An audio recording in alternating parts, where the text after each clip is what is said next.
Antara paparan menarik hari ini. Fahmi tempelak Perdana Menteri sebab tak beri jawatan Duta Bertaraf Menteri dalam rombakan Kabinet. Kita dah langgar dinding tak boleh ambil alih kerajaan. Luah pemimpin Perikatan Nasional mengenai pembangkang.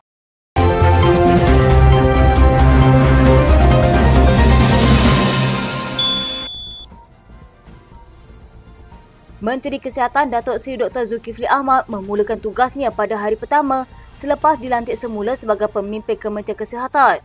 Beliau hadir dalam mesyuarat Kabinet dan selepas itu segera menuju ke Dewan Negara. Walaupun telah lama tidak memegang jawatan dalam Jemaah Menteri selama 3 tahun sejak Kerajaan Pakatan Harapan tumbang pada Februari 2020, Ahli Parlimen Kuala Selangor ini langsung tidak berasa canggung.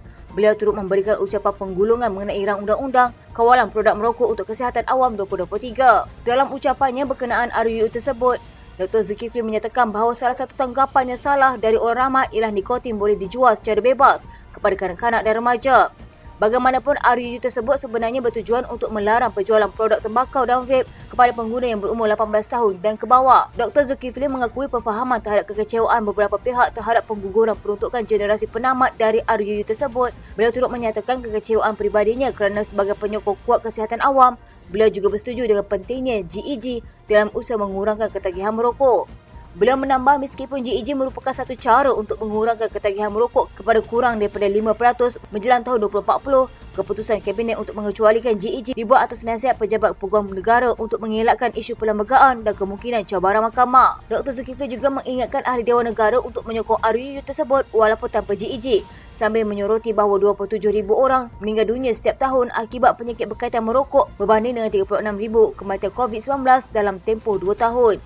Beliau menekankan bahawa walaupun tidak mendapatkan segalanya, tidak seharusnya meninggalkan usaha untuk membawa perubahan. Menteri Besar Perlis Muhammad Syukri Ramli tidak bersetuju dengan sebarang program hiburan berbentuk nyanyian dan tarian sewaktu sambutan ambang tahun baru sedangkan rakyat Palestin sedang menderita. Bagaimanapun, dia merujuk kepada program hiburan yang bersifat melalaikan. Katanya ketika kita masih mengajukan pelbagai program hiburan yang terus melalaikan, saudara kita masih ditembak mati dan syahid di sana. Setelah melihat semua keadaan yang menyedihkan ini berlaku dan Malaysia pula turut memandang sepi terhadap isu Palestin ini. Jadi saya mencadangkan tiada sebarang program hiburan berbentuk nyanyian dan tarian berlalaikan sewaktu ambang tahun baru ini di negeri Perlis. Sementara itu dilaporkan juga bahawa semua 15 adun Perlis sebulat suara menolak penyelesaian dua negara di Palestin sekaligus tidak mengiktiraf Israel sebagai sebuah negara yang sah. Katanya jenayah ini sudah berlarutan sekian lama dan masih dipandang sepi tanpa ada solusi yang kukuh daripada negara kuasa dunia bagi menghentikan konflik tersebut. Kekejaman di semenanjung Gaza masih berlanjutan dengan pembunuhan besar-besaran tanpa ada belas dan ihsan terutamanya golongan wanita, warga emas, malah kanak-kanak. Jenayah ini sudah lama berlaku dan masih dipandang tidak ambil peduli, tidak ada. Sehingga kini lebih 15,000 rakyat Palestin yang syahid, 37,000 cedera dan 6,500 hilang di bawah runtuhan bangunan. Perlis yang diterajui oleh Perikatan Nasional dengan majoriti wakil rakyatnya adalah daripada PAS hanya mempunyai seorang ahli pembangkang iaitu Wakil Indra Kayangan Gan Aining daripada PKR. Sabtu lalu, Perdana Menteri Datuk Seri Anwar Ibrahim mengecam sekeras-kerasnya tindakan Amerika Syarikat yang menolak cadangan dikemukakan Majlis Keselamatan Pertubuhan Bangsa-Bangsa Bersatu susulan gencatan senjata kemanusiaan perlu diadakan segera antara Israel dan Palestin. Perdana Menteri berkata tiada sebab asas untuk mana-mana negara menafikan gencatan senjata di Palestin dan menggagalkan proses itu. Katanya bagi pihak kerajaan Malaysia, saya mengutuk sekeras-kerasnya keputusan yang dibuat oleh Amerika Syarikat untuk menentang gencatan senjata di Palestin di peringkat UNSC. Walaupun semua hujah lain, kita telah mencadangkan bahawa kita mesti menghentikan pembunuhan orang awam, bayi dan wanita yang tidak bersalah. Tiada sebab asas langsung untuk sesiapa menafikan perkara itu, gencatan senjata dan menggagalkan proses itu. 153 daripada 193 negara anggota PBB mengundi menyokong menerima paket draft resolusi menuntut gencatan senjata kemanusiaan segera dilaksanakan di Gaza. 10 negara termasuk Amerika Syarikat, Israel dan Austria mengundi menentang resolusi itu manakala 23 negara termasuk United Kingdom, Jerman, Itali dan Ukraine berkecuali. Menteri Komunikasi Fahmi Fadzil secara berseluruh menyatakan kecewa dengan tindakan Perdana Menteri Datuk Seri Anwar Ibrahim yang tidak melantik Duta Bertaraf Menteri dalam Kerajaan Madani. Beliau menjelaskan pelantikan seperti itu adalah pembaziran yang pernah diamalkan oleh kerajaan sebelum ini. Katanya, saya rasa ada yang kecewa termasuk diri saya sendiri bahawa Perdana Menteri kali ini langsung tidak membuat lantikan Duta Bertaraf Menteri yang dibayar elang berpuluh-puluh ribu ringgit tapi langsung tidak menghasilkan apa-apa seperti yang berlaku dalam kerajaan sebelum ini. Saya kecewa tapi Alhamdulillah amalan buruk itu tidak dilakukan pada kali ini.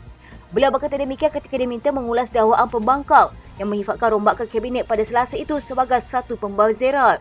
Mengulas lanjut, Fahmi menegaskan pembentukan jemaah menteri kali ini adalah jauh lebih baik dari segi jumlah keupayaan dan pengalaman. Pada masa sama, beliau turut mengajak ahli-ahli di blok pembangkang supaya tampil menyuarakan kekecewaan supaya dapat mencari solusi bersama. Katanya, bagi mereka yang kecewa, saya nasihatkan jangan pendam rasa kecewa. Tampillah ke meja rundingan seperti yang ditegaskan Perdana Menteri. Kita putuskan beberapa perkara, kita hidup berharmoni, rukun dan aman damai dan bentuk modus vivendi yang baharu supaya kita dapat fokus kepada masalah rakyat serta bangunan bersama. Dalam perkembangan berasingan, Fahmi menjelaskan pejabat Kementerian Digital akan beroperasi di Menara Usahawan. Katanya perkara itu telah dibincangkan dengan Ketua Setiausaha Negara dan proses untuk membentuk kementerian itu sedang berjalan. Perdana Menteri Datuk Seri Anwar Ibrahim memberi peringatan kepada semua anggota kabinet termasuk yang baru dilantik bahawa tidak ada tempoh untuk berbulan madu. Sebaliknya, mereka terus menjalankan tugas menyelesaikan masalah rakyat. Beliau berkata anggota kabinet dan kerajaan juga dituntut untuk menoktarkan kemiskinan tegar, menguasai bidang-bidang penting, memacu pertumbuhan ekonomi dan menjamin kemakmuran negara. Katanya dalam mesyuarat ini saya tekankan tentang bidang tugas baru setiap kementerian masing-masing. Mesyuarat juga mengutus penghargaan buat mantan Menteri Sumber Manusia, V. Sivakumar atas sumbangan yang telah diberikan. Saya turut titip pesan agar tumpuan dan keutamaan kini mesti lebih terarah dan pantas dalam usaha menterjemah cita dan nurani rakyat. Anwar mengumumkan rombakan kabinet yang menyaksikan pelantikan 5 muka baru bagi jawatan menteri dan timbalan menteri.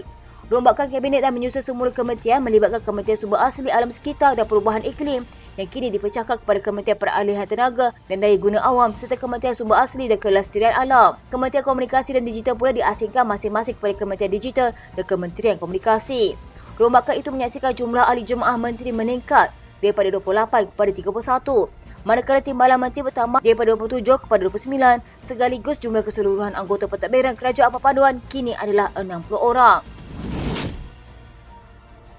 Ahli Majlis Kerja Tertinggi UMNO Muhammad Fuad Zakashi menafikan dakwaan bersatu yang kononnya keputusan meletakkan timbalan Presiden UMNO Muhammad Hassan di Kementerian Luar Negeri sebagai bertujuan untuk melemahkan pemimpin UMNO itu. Sebaliknya, kata Muhammad Fuad, yang ingin melemahkan serta membunuh UMNO ialah bersatu sewaktu memimpin Kerajaan Perikatan Nasional. Malah dia mengingatkan ahli Parlimen Tasik Geluguk Wan Saiful Wanjan yang membuat dakwaan itu bahawa Muhammad ketika pentadbiran PN tidak diberi sebarang peranan dalam kerajaan oleh pentadbiran pimpinan Media Yassin. Katanya beberapa pemimpin pembangkang menunjuk kedangkalan mereka terhadap barisan kabinet baru. Wan Saiful tuduh Ahmad Hassan disisihkan bila dilantik Menteri Luar Negeri. Dia lupa masa Muhyiddin jadi Perdana Menteri, Mak Hassan tidak diberi sebarang jawatan kabinet. Ia adalah usaha untuk melemahkan UMNO.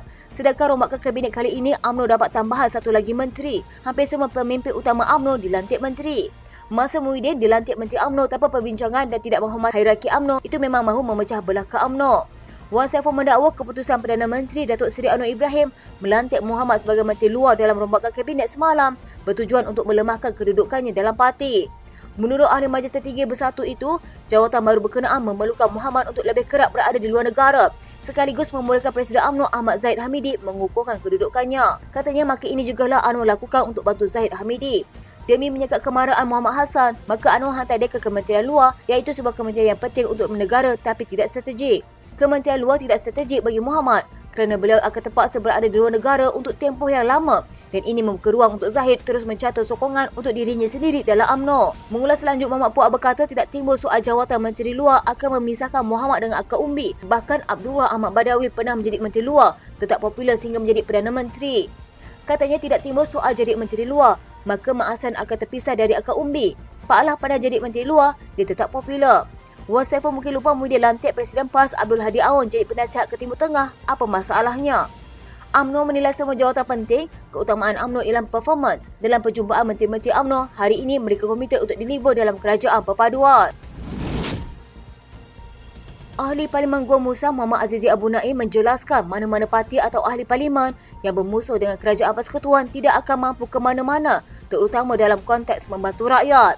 Beliau sebelum ini menyatakan sokongan terhadap kepimpinan Perdana Menteri Datuk Seri Anwar Ibrahim berkata, keputusan yang dibuatnya sebelum ini juga membantu rakyat. Katanya, saya kena terima hakikat, lebih atau hampir separuh pengundi di Gua Musang adalah peneroka yang kebergantungannya kepada Kerajaan Persekutuan. Antara sebab saya menyokong, saya perlu akses untuk masuk ke agensi-agensi persekutuan supaya kita tahu apa ada untuk membantu rakyat.